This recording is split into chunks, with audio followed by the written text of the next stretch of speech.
फक्त 1 glass cold drink, 4 चमचे साखर. तुम्हाला माहित आहे का कोल्ड्रिंक सोबत तुम्ही साखर किती पिताय? 1 ग्लास कोल्ड्रिंक रोजचं वजन वाढवणारा साखरेचा बॉम्ब. तुम्ही समजता एकच ग्लास काही फरक पडत नाही, पण यामध्ये लपलेली आहे 4 चमचे साखर.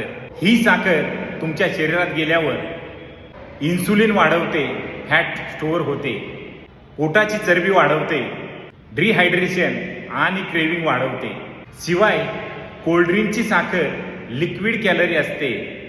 पोट भरत नाही पण कॅलरी वाढवते.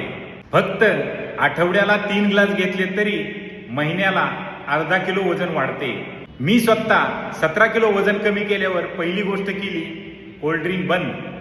त्यामुळे energy stable, skin glow, craving control.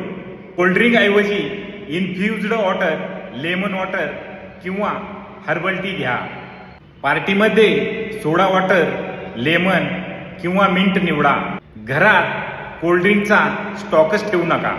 आजच तुमच्या फ्रीजचं कोल्ड्रिंक ऑडिट करा. 1 महिन्याचा नो सोडा चॅलेंज घ्या. आय क्विट लिहून कमेंट करा. मी तुम्हाला सपोर्ट करेन. हे सेव्ह करा आणि टॅग करा तुमच्या मित्रांना. त्यांना ही सत्यता कळू द्या.